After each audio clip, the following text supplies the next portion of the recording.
Hello friends, welcome you all. Today we are going to cover unit number 6. It covers definition, scope and accounting standards. ये module B का first chapter है. Module A हम लोगों ने already complete कर चुका है. अभी हम लोग मॉड्यूल बी का फर्स्ट चैप्टर स्टार्ट कर रहे हैं. सो यहाँ पे definition, scope and accounting standard, इसको जानने के लिए हमें पहले ये जानना होगा कि अकाउंटिंग क्या है.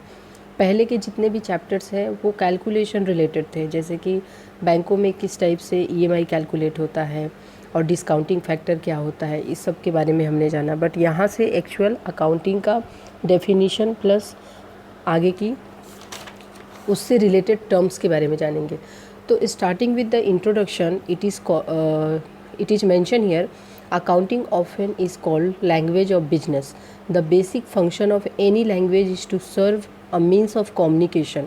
So इसका हम लोग मीनिंग समझते हैं. तो अकाउंटिंग को बिजनेस का लैंग्वेज कहा जाता है. जैसे हमारी मातृभाषा हिंदी है, तो मैं जो भी आपको बताना चाह रही हूँ वो आप समझ जाते हैं, क्योंकि आपके लिए हिंदी में समझना आसान है. वैसे ही जब भी बिजनेस को समझना होता है तो हम उसके भाषा यानी अकाउंटिंग से उसे समझते हैं. सो किसी भी लैंग्वेज का बेसिक फंक्शन उसके कम्युनिकेशन का सर्व करना होता है. Basic function of any language is to serve as means of communication. इसका मतलब है कि जैसे किसी भी लैंग्वेज को का बेसिक फंक्शन उसके कम्युनिकेशन को सर्व करना होता है, वैसे ही अकाउंटिंग का पर्पस जो है वह किसी भी ऑर्गेनाइजेशन के बिजनेस ऑपरेशन और उसके फाइनेंशियल हेल्थ के रिजल्ट को कम्युनिकेट करना होता है, शो करता है. वो दिखाता है कि ये बिजनेस का फाइनेंशियल हेल्थ कैसा है, फ्यूचर में वो कितना सर्वाइव कर सकता है, उसके बिजनेस ऑपरेशन के रिजल्ट को दिखाता है. So now we are going to see the most apt definition is given by American Institute of Certified Public Accountant ने बहुत ही बढ़िया इसका डेफिनेशन दिया है अकाउंटिंग का. तो अकाउंटिंग क्या होता है? Accounting is art of recording, classifying and summarising in a significant manner. अभी यहाँ पे देखिए, यहाँ पे मैंने मेंशन करके रखा था क्योंकि एक क्वेश्चन यहाँ से बनता है. आपको यहाँ पे दे देगा व्हाट इज़ अकाउंटिंग और मेंशन होगा क्लासीफाइंग, समराइजिंग, रिकॉर्डिंग, या रिकॉर्डिंग, क्लासीफाइंग, समराइजिंग. मतलब आपको अरेंज करना होगा कि सबसे पहले आपको ऐसे याद रखिए RCS, रिकॉर्डिंग, क्लासीफाइंग, समराइजिंग. देखिए, जो अकाउंट्स बैकग्राउंड से है उनके लिए ये चीज़ों को समझना कुछ प्रॉब्लम नहीं है, बहुत आसान है. बट जो साइंस या आर्ट्स या जो भी अलग इंजीनियरिंग फील्ड से हैं उनके लिए तो समझना मुश्किल है. तो कुछ चीज़ें हैं जो एक शॉर्ट तरीके से याद रख सकते हैं. तो accounting is a art of RCS, ऐसा ही ध्यान रखिए, रिकॉर्डिंग, क्लासीफाइंग और summarising. So by this definition आपको ये पता चलेगा कि अकाउंटिंग को बिजनेस का लैंग्वेज क्यों कहा जाता है. बिजनेस में जो भी ट्रांजैक्शंस होते हैं उसकी रिकॉर्डिंग होती है. सबसे पहले रिकॉर्डिंग होती है. देखिए, अगर सबसे पहले बिजनेस है, कोई भी बिजनेस है, वो कोई भी ऑर्गेनाइजेशन या कंपनी है, तो कुछ भी ट्रांजैक्शंस करते हैं. बैंक की बात ले ले तो जो भी बैंकों में ट्रांजैक्शंस होते हैं तो सबसे पहले उसकी रिकॉर्डिंग होती है. रिकॉर्डिंग जो होता है वो जनरल एंट्री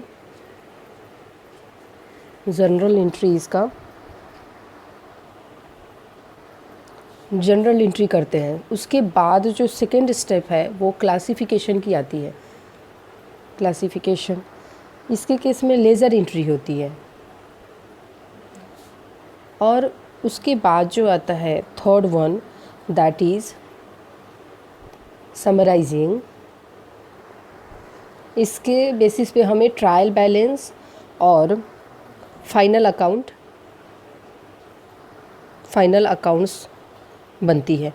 सो ये हो गया प्रोसेस की अकाउंटिंग का प्रोसेस कैसे होता है. It is art of recording, classifying and summarising. Recording में जनरल एंट्री, क्लासिफिकेशन में लेज़र एंट्री एंड समराइजिंग में ट्रायल बैलेंस और फाइनल अकाउंट होता है. इसके बेसिस पे जो भी एनालाइजेशन एंड इंटरप्रिटेशन होती है, जिसे कम्युनिकेशन होता है, जो फाइनेंशियल स्टेटमेंट होते हैं उसके बेसिस पे कम्युनिकेशन होता है बिजनेस का. Many people take bookkeeping and accountancy to mean one. देखिए, बहुत सारे लोग समझते हैं कि बुक कीपिंग एंड अकाउंटेंसी एक ही है, बट बुक कीपिंग और अकाउंटेंसी दोनों डिफरेंट है. तो आप इसको कैसे ध्यान में रखेंगे कि बुक कीपिंग, यहाँ पे अगर बुक कीपिंग दिया, बुक कीपिंग, और ये जो है अकाउंटेंसी के अंदर आता है. तो parent is accountancy and child is book keeping, ऐसे ध्यान में रखिए। अकाउंटेंसी के अंदर बुक कीपिंग आता है। So many people take book keeping and accountancy to mean one and same, but two are different. Accountancy is wider concept and include book keeping. तो book keeping का मतलब क्या होता है? बुक कीपिंग का मतलब recording the business transaction in book of original entry and in the ledger. So जो भी ट्रांजेक्शन होते हैं उसकी रिकॉर्डिंग करने का मतलब बुक कीपिंग होता है। अगर हम बैंक का ही एक एग्जांपल ले लें, जैसे कोई पर्सन कैश विड्रॉल के लिए आया तो सबसे पहले उसने कैशियर को उस चेक से होने वाले ट्रांजैक्शन की एंट्री करनी होगी सॉफ्टवेयर में, जिसे हम रिकॉर्डिंग ऑफ ट्रांजैक्शन बोलते हैं। सपोज कोई एनईएफटी लेके आता है या कोई चेक ट्रांसफ़र लेके आता है, तो जो भी वहाँ पे एम्प्लॉय बैठा है वो सबसे पहले सॉफ्टवेयर में, जो भी बैंक सॉफ्टवेयर यूज़ करती है उस सॉफ्टवेयर में उसकी एंट्री करेगी। एंट्री करना मतलब रिकॉर्डिंग करना। सो उस चेक से होने वाले ट्रांजैक्शन की एंट्री करेगा सॉफ्टवेयर में, जिसे हम रिकॉर्डिंग ऑफ ट्रांजैक्शन बोलते हैं। और आप एग्जांपल ले सकते हैं, आरटीजीएस की एग्जांपल ले सकते हैं या लोन रिलेटेड एग्जांपल ले सकते हैं कि जो भी फर्स्ट आता है हमारे पास जो भी ट्रांजैक्शन के लिए, तो सबसे पहले हमें उसकी एंट्री करनी होती है। तो सारे केस में फर्स्ट स्टेज में हम ट्रांजैक्शन की रिकॉर्डिंग करते हैं। सो बुक कीपिंग में हम ट्रांजैक्शन रिकॉर्ड करते हैं। इसका मतलब जो भी रिलेवेंट मॉनेटरी रिलेटेड डेटा है उसे स्टोर करते हैं। इसमें डिफरेंट अकाउंट होता है, जैसे कैश अकाउंट, सन्ड्री अकाउंट या एनईएफटी अकाउंट, आरटीजीएस अकाउंट।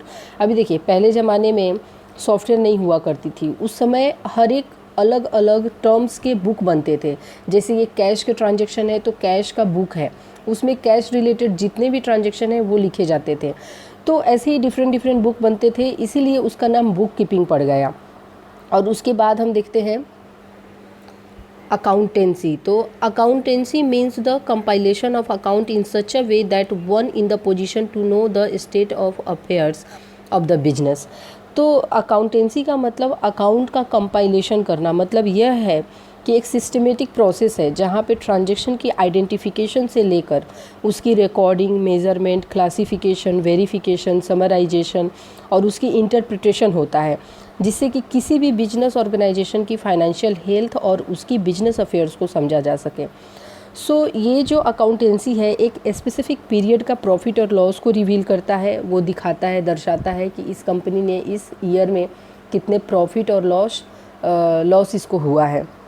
इसके बेसिस पे कोई भी ऑर्गेनाइजेशन, जो भी ऑर्गेनाइजेशन है, उसको कितना टैक्स पे करना है उसकी भी एडवाइस मिल जाती है। तो ये हो जाता है accountancy. So next we are going to see कि financial statement normally means the balance sheet, profit and loss account, statement of changes in the financial position.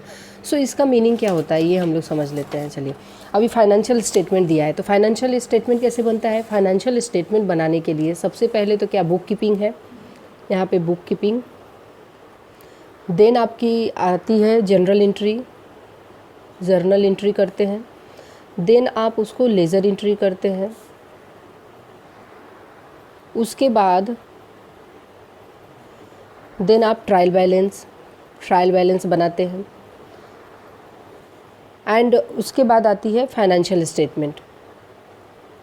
So financial statement जो है, फाइनेंशियल स्टेटमेंट में क्या आता है? सबसे first आता है बैलेंस शीट,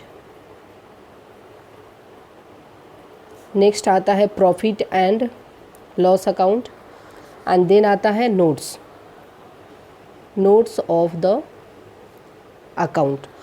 सो हम एक एक करके ये देख लेते हैं कि ये जो बैलेंस शीट जो है ये असेट एंड लायबिलिटीज़ को बताता है। इसमें कैश फ्लो होती है, फ्लो ऑफ कैश को दिखाता है, जैसे इनफ्लो हुआ, आउटफ्लो हुआ। इनफ्लो आउटफ्लो का मतलब आपको मैंने पहले बता चुकी हूँ। इनफ्लो का मतलब कि आपके पैकेट में जो पैसे आ रहे हैं, जो प्लस हो रहे हैं। आउटफ्लो का मतलब कि आपके पैकेट से जो पैसे जा रहे हैं, तो आउटफ्लो ऑफ द कैश। तो ये बैलेंस शीट में असेट एंड लायबिलिटीज़ को मेंशन किया जाता है। पीएनएल अकाउंट जो है, प्रॉफिट एंड लॉस अकाउंट, वो बनता है एक स्पेसिफिक पीरियड के लिए। मोस्टली ये जो है ईयरली बेसिस पे बनता है। Profit and loss account yearly basis पे बनता है। और नोट्स ऑफ द अकाउंट का मतलब है कि it take care of the contingent liability. जैसे एलसी और बीजी के केसेस में देखिए, एलसी और बीजी हमने पढ़ा था, तो वहाँ पे मैंने ये बताया था आपको, ये principle and practices of banking जो जेआईबी का पहला पेपर है, उसमें मैंने एलसी और बीजी के बारे में बताया है। तो वो वीडियो, अगर आपको कन्फ्यूजन है तो वो वीडियो आप चेक कर सकते हैं। तो एलसी और बीजी, जब भी बैंक कोई गारंटी लेती है और अगर कस्टमर ने पे नहीं किया तो बैंक यही तो गारंटी लेती है कि अगर कस्टमर पे नहीं करता है तो मैं उसके बिहाफ में पे करूँगा। तो इन केस ऐसी कुछ चीज़ें होती है तो फिर वो कंटिजेंट लाइबिलिटी में होता है, जब कस्टमर पे नहीं कर पाता है और बैंक के पास वो लाइबिलिटी आती है तो वो अचानक से आती है, वो तो पहले से मालूम नहीं होता है। जब आती है तो कंटिजेंट लाइबिलिटी में नोट्स ऑफ द अकाउंट होता है, उसमें उसको मेंशन करना पड़ता है, तो ये कंटिजेंट लाइबिलिटी को कवर करता है। सो नेक्स्ट जो है, तो यहाँ पे आप समझ गए कि सबसे पहले book keeping, journal entry, ledger entry, trial balance और फाइनेंशियल स्टेटमेंट, जिसमें balance sheet, PNL account and notes of account बनता है। सो ये फाइनेंशियल स्टेटमेंट देखने का मतलब कि लास्ट ईयर के मुकाबले इस साल में कंपनी का ग्रोथ क्या है, बाकी की एरिया में काम करने की ज़रूरत है जिससे कंपनी का परफॉर्मेंस बढ़ सकता है, कौन कौन से एरिया में काम किया जाए जिससे कंपनी का ग्रोथ और हो सकता है। तो बैलेंस शीट से हम किसी भी कंपनी का परफॉर्मेंस चेक करते हैं, बैलेंस शीट जो है उससे कंपनी का परफॉर्मेंस चेक करते हैं, लास्ट ईयर के कंपेयर में इसका परफॉर्मेंस कैसा है। लेकिन पीएनएल अकाउंट जो प्रॉफिट एंड लॉस अकाउंट है, उससे कंपनी की पोजीशन पता चलती है कि कंपनी का आज के डेट में क्या पोजीशन है, कितना ग्रोथ है, ये पता चलती है। सो ये हो गई बात फाइनेंशियल स्टेटमेंट की है। तो फाइनेंशियल स्टेटमेंट को देखता कौन है, उसके यूज़र कौन होते हैं। The user of the financial statement include government authority. Example, अभी देखिए यहाँ पे एक साथ सब दिया है लेकिन ये भी दो कैटेगरी में डिवाइड होता है। पहला तो होता है इंटरनल यूज़र और सेकेंड होता है एक्सटर्नल यूज़र। अब यहाँ पे देखिए internal user and external user. Internal user में डायरेक्टर आता है, सबसे फर्स्ट डायरेक्टर आ गया। सो डायरेक्टर ये देखता है कि कितना प्रॉफिट मिल रहा है कंपनी को, अगर कुछ प्रॉब्लम है, कुछ प्रॉफिट लॉस हुआ है तो कंपनी के किस एरिया में काम करने की ज़रूरत है, वो फाइनेंशियल स्टेटमेंट से ही देखेगा कि कहाँ पे किस चीज़ की ज़रूरत है, हमें कहाँ पे वर्क करने की ज़रूरत है। सेकेंड होता है मैनेजमेंट, वो ये देखती है कि किसी भी पर्टिकुलर एरिया में कितना इन्वेस्ट करना है। सो थर्ड होता है एम्प्लॉई ऑफ द कंपनी। अभी देखिए हमें तो इंडिया में जॉब की ज़रूरत होती है तो हम लोग जहाँ भी नौकरी मिला बस ज्वाइन कर लेते हैं, बट फॉरेन कंट्रीज़ में ऐसे भी होते हैं कि एम्प्लॉय कंपनी को ज्वाइन करने से पहले ये देखती है कि कंपनी लॉन्ग टर्म में सर्वाइव कर सकता है, कंपनी की फाइनेंशियल हेल्थ कैसी है, वो फाइनेंशियल स्टेटमेंट से ही देखता है।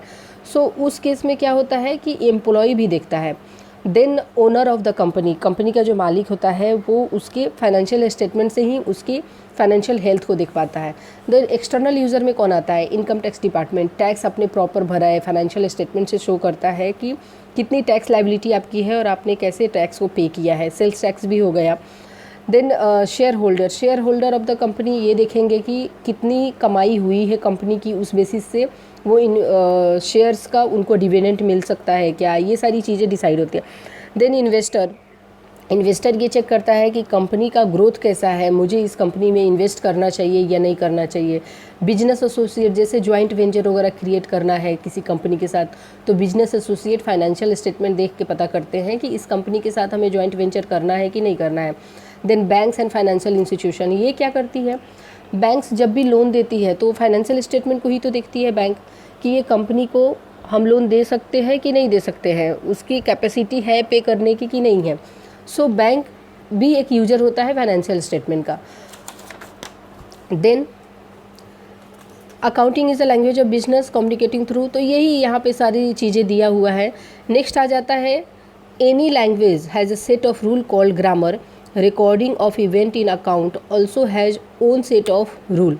अभी देखिए इंग्लिश ग्रामर आपने देखा होगा, इंग्लिश ग्रामर हम सब जानते हैं कि उसमें नाउन, प्रोनाउन, एडजेक्टिव, एडवर्ब या जो भी आर्टिकल्स या जो भी वर्ब्स, ये सारी चीज़ों को मिला के एक जो भी ग्रामर्स के रूल्स को मिला के हमें सेंटेंस फॉर्म करना होता है और उससे हम कम्युनिकेट कर पाते हैं।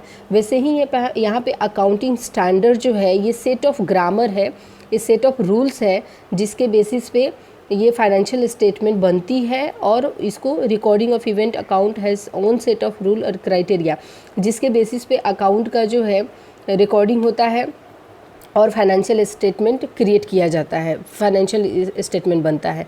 Then we are going to see the nature and purpose of accounting. So before starting with nature and purpose of accounting, आपको एक चीज़ ध्यान में रखना है कि अकाउंटिंग में जो भी रिकॉर्डिंग होता है ट्रांजैक्शंस की, वो इन टर्म्स ऑफ मनी होता है। इन टर्म्स ऑफ मनी का मतलब यहाँ पर यह है कि जो भी ट्रांजैक्शन मॉनेटरी टर्म में होगी उसे ही हम रिकॉर्ड करते हैं, उसे ही क्लासिफिकेशन और समराइज़ करते हैं। Then starting with the nature and purpose of accounting. Nature and purpose में क्या होता है कि अकाउंटिंग करने का नेचर, इसका नेचर क्या है, इसका पर्पस क्या है, इसको बनाने का पर्पस क्या है, ऑलरेडी हमने देखा है, बट चलिए यहाँ पे हम लोग डिटेल में देख लेते हैं।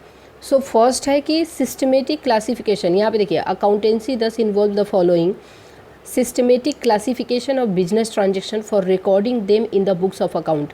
अभी ये सिस्टमेटिक क्लासिफिकेशन ही होता है। यहाँ पे मैं अकाउंटिंग का क्लासिफिकेशन भी आपको बता देती हूँ, उसके बाद हम लोग उसको एक्सप्लेन करेंगे। अकाउंटिंग का क्लासिफिकेशन, क्लासिफिकेशन ऑफ अकाउंट अगर लिखें, देन इसमें दो तरह के आते हैं। सबसे पहला होता है पर्सनल अकाउंट एंड सेकेंड होता है आपका impersonal account. Then personal account भी कैटेगराइज है 3 कैटेगरी में। ये कैटेगराइज है 3 कैटेगरी में। सबसे फर्स्ट आता है यहाँ पे नेचुरल पर्सन। सेकेंड आता है आर्टिफिशियल पर्सन। ये लीगली लॉ के हिसाब से एज अ पर्सन माना जाता है, आर्टिफिशियल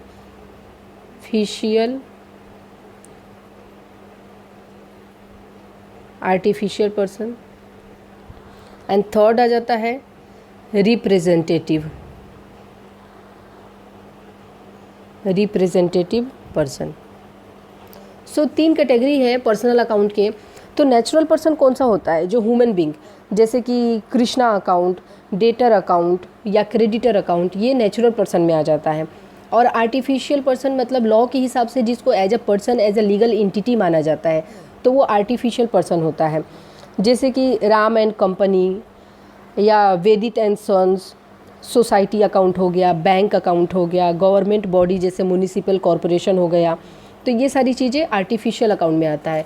देन आता है रिप्रेजेंटेटिव पर्सन। ये कौन सा होता है? सैलरी आउटस्टैंडिंग, मतलब सैलरी देना बाकी है। प्रीपेड रेंट अकाउंट, जैसे कि एडवांस में रेंट ऑलरेडी दिया है, या इंटरेस्ट आउटस्टैंडिंग, तो ये सब रिप्रेजेंटेटिव में आता है। अब हम लोग बात करते हैं इम्पर्सनल अकाउंट की। तो इम्पर्सनल अकाउंट जो है, इम्पर्सनल अकाउंट ये आपका 2 कैटेगरी में होता है। फर्स्ट हो जाता है रियल एंड सेकेंड हो जाता है आपका नॉमिनल। देन रियल भी 2 कैटेगरी में डिवाइड किया हुआ है। पहला तो हो जाता है टैंजिबल एंड सेकेंड हो जाता है इनटैंजिबल।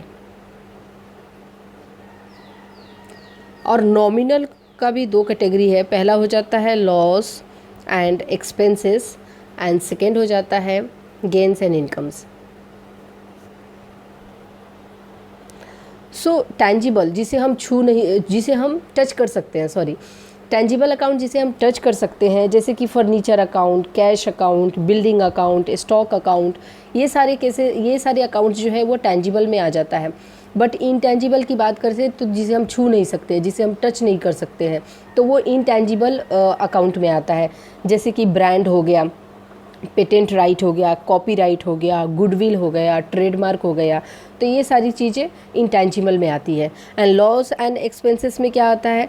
अगर रेंट है, रेंट हमारा एक्सपेंसेस ही तो है। रेंट अगर किसी प्रीमाइसेस का रेंट पे करना है, कंपनी ने जिस प्रीमाइसेस में अपना, किसी भी ऑर्गेनाइजेशन ने जहाँ पे कंपनी चला रही है उस प्रीमाइसेस का उसको रेंट पे करना है, या अपने एम्प्लॉय को सैलरी पे करना है, तो वो सब एक्सपेंसेस में आ जाएगा। फिर गेन या इनकम में देखिए कि कंपनी की, जैसे कि कुछ कमीशन कंपनी का आता है, कहीं से कंपनी ने बिजनेस किया है किसी कंपनी, दूसरे कंपनी के थ्रू, और उसको कुछ कमीशन आता है, तो वो फिर उसका गेन हो जाता है, उसका इनकम हो जाता है, तो वो नॉमिनल अकाउंट में आ जाता है। सो यहाँ पे जो है फर्स्ट नेचर एंड पर्पस में पहला है कि सिस्टमेटिक क्लासिफिकेशन और बिजनेस ट्रांजेक्शन, सारे ट्रांजेक्शन के सिस्टमेटिक क्लासिफिकेशन होना चाहिए for recording them in the book of account. जब भी अकाउंट के बुक में आप इसको रिकॉर्ड कर रहे हैं तो सिस्टमेटिकली क्लासिफिकेशन होना चाहिए, ताकि आपको पता चले कि कितने आपके इनकम है और कितने आपके एक्सपेंसेस हैं। उसके बाद सेकेंड है कि recording of event and transaction in the book of account called book keeping. Book keeping मतलब स्टार्टिंग में रिकॉर्डिंग करना।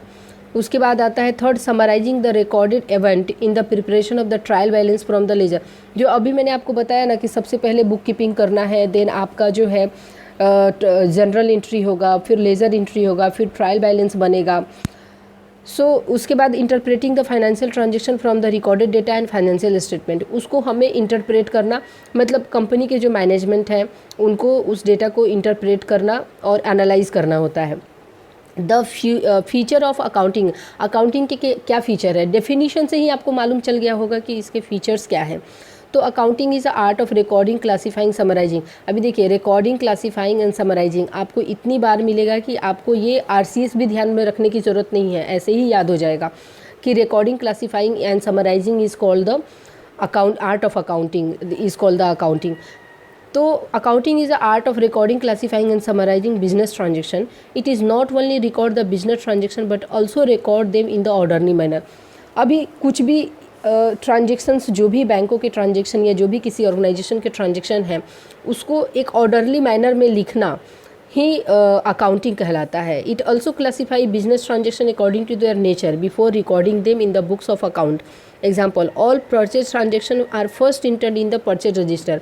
अभी मैंने क्लासिफिकेशन में आपको बताया कि डिफरेंट अकाउंट क्रिएट होते हैं ताकि बाद में जब भी फाइनेंशियल स्टेटमेंट बनाया जा सकता है तो डेटा को फिच करने में आसानी हो कि किस अकाउंट से मुझे कौन सा डेटा लेना है और कब हमें कौन से डेटा की ज़रूरत है।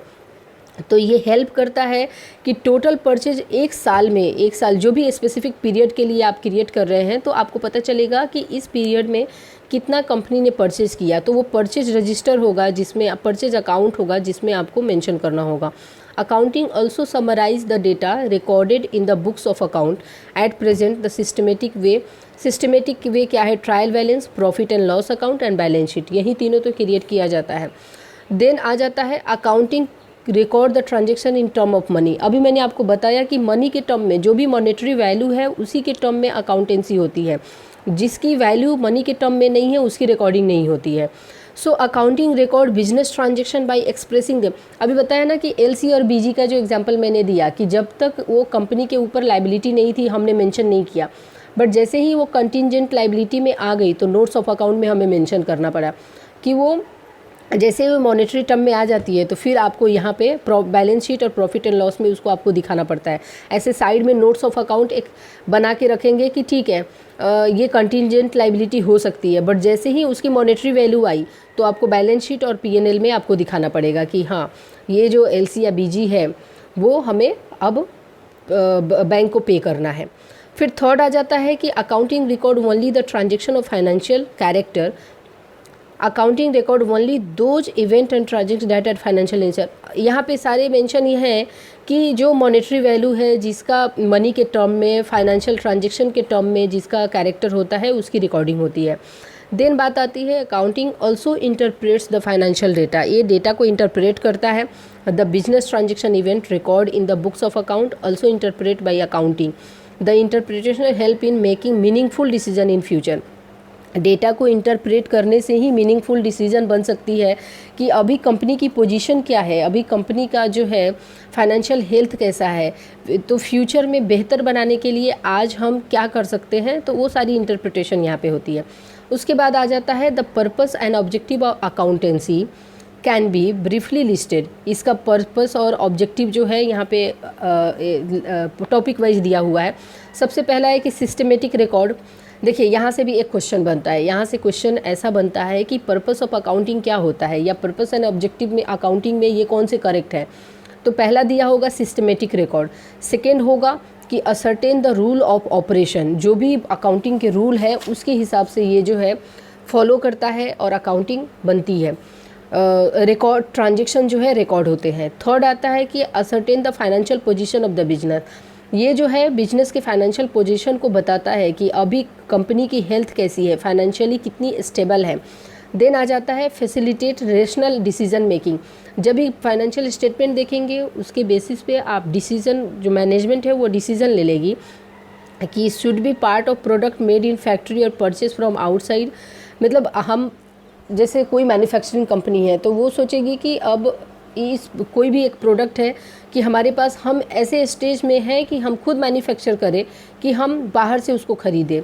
या उसके बाद reasonable selling price of product और सर्विसेज, इसकी प्राइस कितनी फ़िक्स करनी है, what maximum discount offer to the special customer, अगर कोई स्पेशल कस्टमर है तो उसको कितना डिस्काउंट दे सकते हैं, ये सब डिसीजन मेकिंग जो है मैनेजमेंट का होता है। देन आता है to satisfied the requirement of law, law के रिक्वायरमेंट को सेटिस्फाई करना, मतलब फाइनेंशियल स्टेटमेंट के बेसिस पे ही ये एडवाइस मिलता है कि कितना टैक्स पे करना है, कंपनी की कितनी लाइबिलिटी है, टैक्स लाइबिलिटी कितनी है।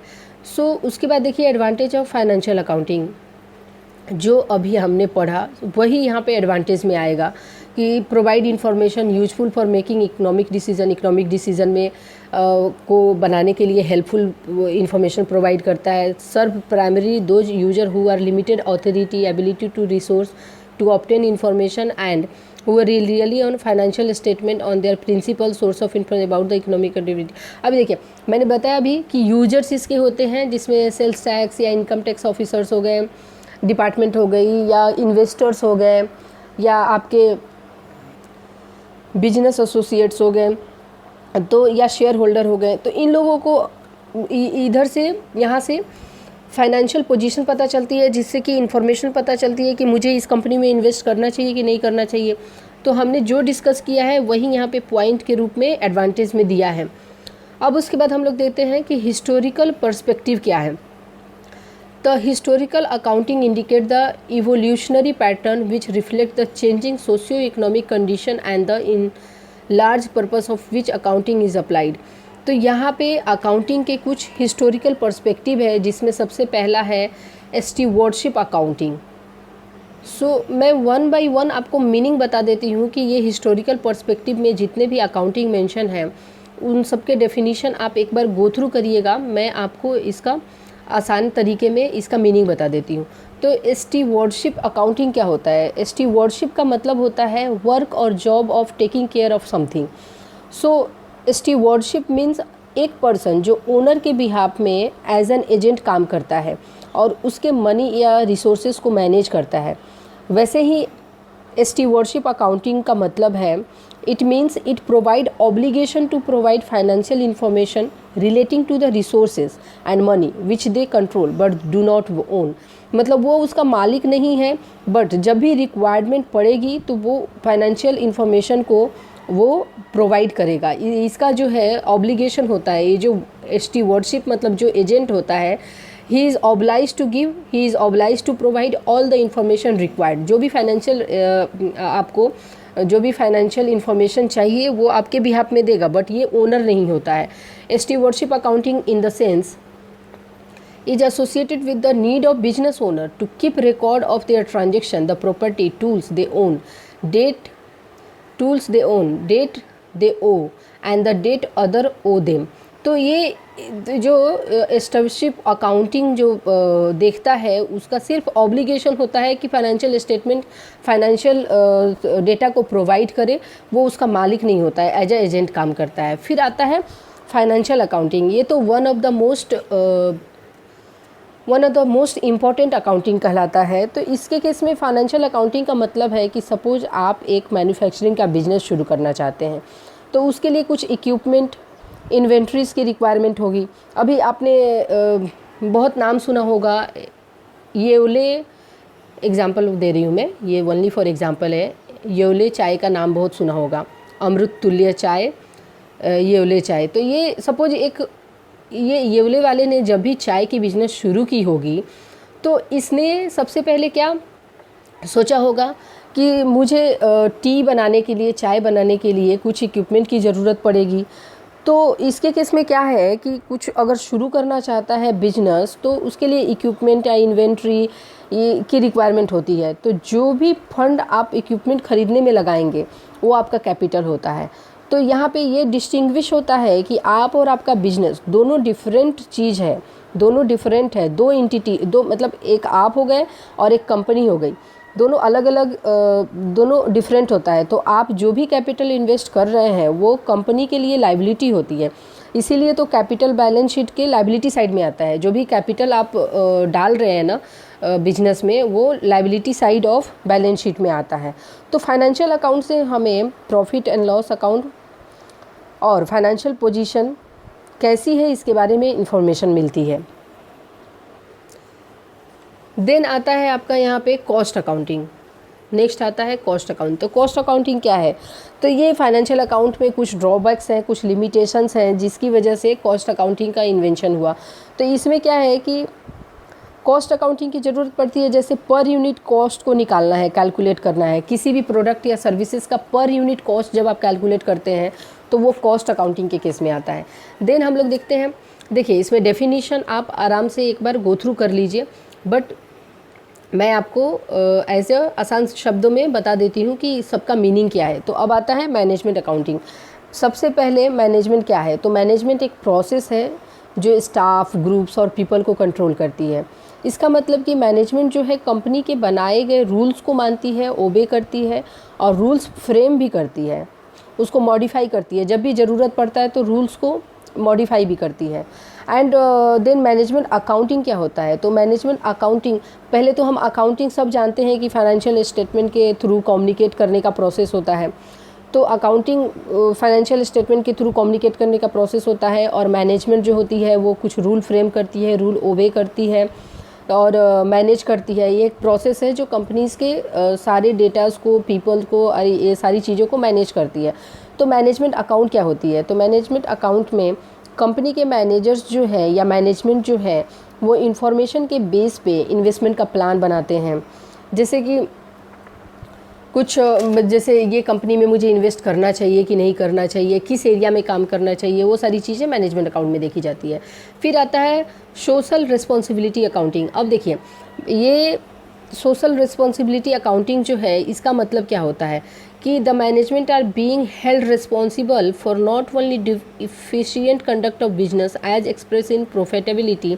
देखिए, मैनेजमेंट जो है सिर्फ अपनी कंपनी के प्रॉफिट के बारे में बात नहीं करेगी, बट थोड़े social well being and progress, मतलब सोसाइटी को कैसे अच्छे से इन्हांस किया जा सके उसके बारे में भी काम करेगी।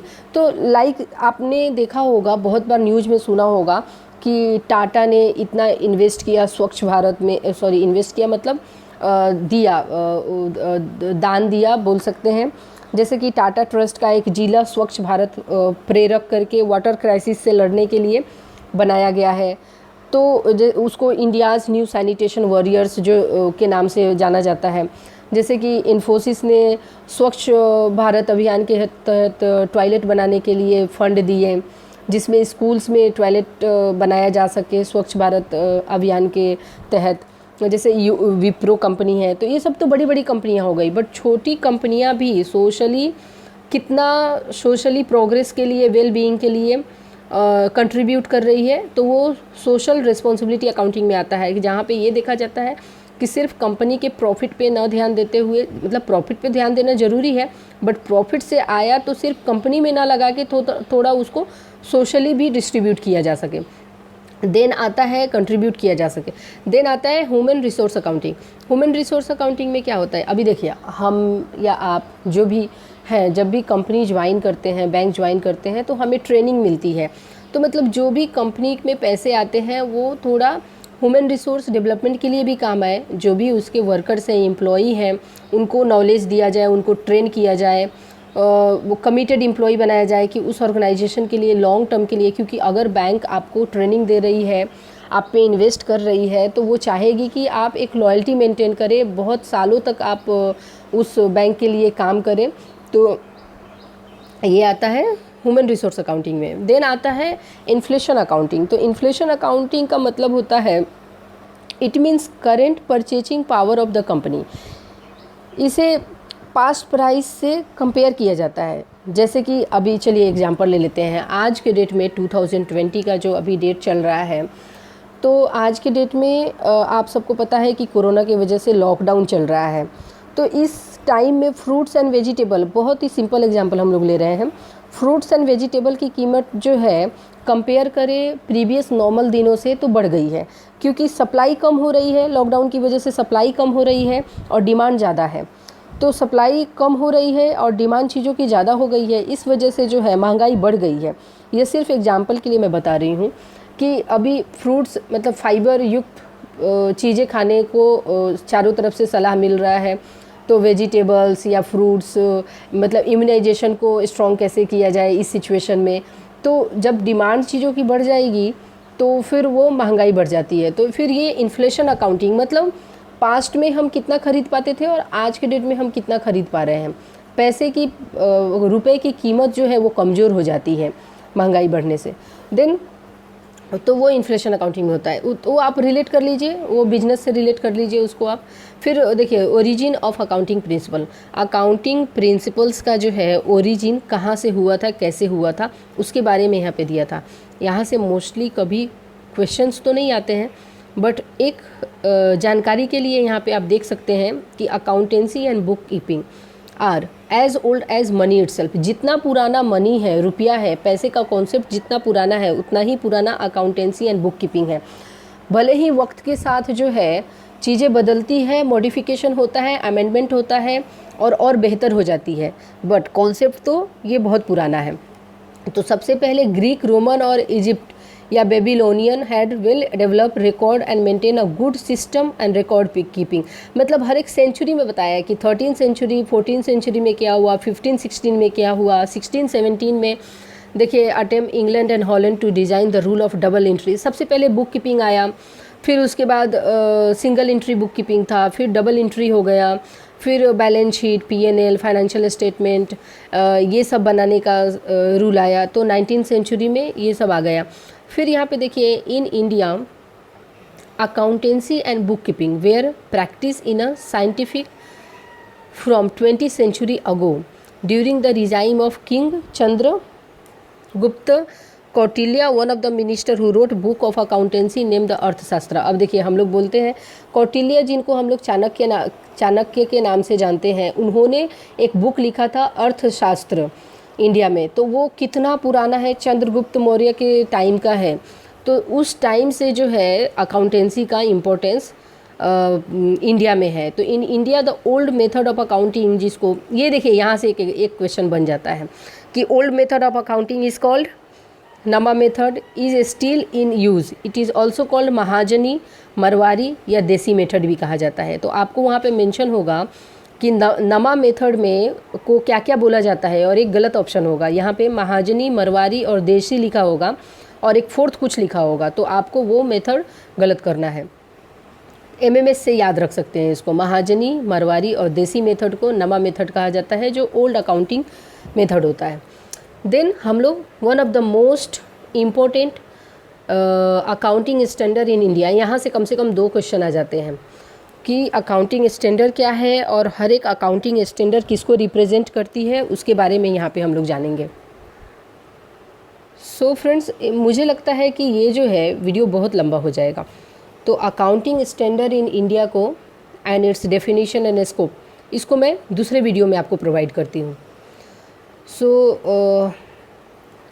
अकाउंटिंग स्टैंडर्ड एंड प्लस इसके आगे के जो टॉपिक है वो हम लोग कवर करेंगे एक नेक्स्ट वीडियो में। Thank you so much for watching this video.